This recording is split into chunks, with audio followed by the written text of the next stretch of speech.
Ok, quelle est l'utilité d'un graphique, comment créer un graphique sur Excel et quelles sont les fonctionnalités possibles avec ce graphique? C'est ce qu'on va voir dans cette vidéo. Les graphiques ils nous permettent concrètement de comparer toutes sortes d'éléments, de mettre en évidence des indicateurs clés de performance ou encore de donner une dimension visuelle et générale à des chiffres qui ne nous parlent pas.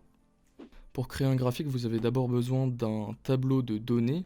Dans notre cas, on a pris un chiffre d'affaires d'une entreprise donnée en fonction d'une année donnée aussi. Donc là, ce qu'on va faire, c'est créer un graphique qui mettra en évidence l'évolution de ce chiffre d'affaires en fonction de chaque année. Donc la première chose à faire pour créer un graphique, c'est bien sûr de sélectionner tous ces chiffres et toutes ces données. Si vous ne savez pas faire, c'est très simple, vous devez cliquer sur une cellule et sans lâcher le clic, vous allez étirer la sélection jusqu'à toutes les autres cellules. Une fois que vous avez fait ça, vous allez dans la fenêtre insertion en haut et vous allez choisir un graphique qui correspond à ce que vous voulez et qui doit être cohérent en fait avec vos chiffres. Donc par exemple, là je veux calculer une évolution parce que c'est un chiffre d'affaires, donc c'est une évolution par année. Donc ce que je vais faire, c'est plutôt un graphique en courbe ou en point qui me donnera à peu près un visuel de l'évolution. Donc je vais choisir en courbe pour le coup.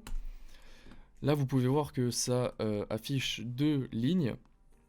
Et celle-là en fait c'est la ligne des années, donc on n'en a pas besoin, on va pouvoir la supprimer directement. Pour la supprimer, il suffit de cliquer dessus et d'appuyer sur la touche supprimer. Donc là vous pouvez voir que le graphique c'est pas bien fait et au niveau des chiffres ici on a du 1, 2, 3, 4, 5 et c'est pas ce qu'on veut, nous on veut des années. Donc ce qu'on va faire c'est qu'on va faire clic droit, sélectionner des données, vous allez faire modifier ici et vous allez choisir cette plage ici. Voilà, et là ça va vous mettre les années du coup. Donc voilà, ça nous a mis ça, maintenant il y a les années, sauf que j'ai sélectionné toute la colonne, donc ça m'a aussi pris le mot année, et ça c'est pas non plus ce qu'on veut, donc on va pouvoir faire clic droit, resélectionner les données, et je vais décocher année. Voilà. Donc ici on a notre beau graphique, on va pouvoir aussi modifier son style pour que ce soit plus esthétique à la vue et plus facile à comprendre. Par exemple, pour ce cas-ci, ce style-là, c'est cohérent, donc ça me paraît bien. Ici, dans le petit plus, on va pouvoir ajouter des titres, des légendes et une courbe de tendance même, et plein d'autres choses qui servent pour les graphiques. Donc ça, c'est les bases des graphiques, hein.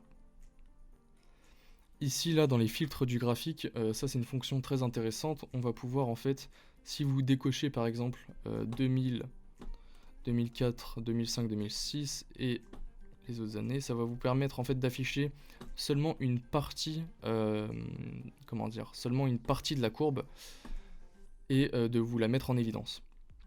Donc là, par exemple, si vous faites appliquer, j'ai désélectionné certaines années, ça va me mettre voilà de 2001 à 2003 seulement. Voilà, c'était à peu près tout ce qu'il y avait à savoir sur les graphiques, c'est vraiment la base. Si vous connaissez ça, vous comprenez à peu près le principe des graphiques sur Excel et vous savez le maîtriser.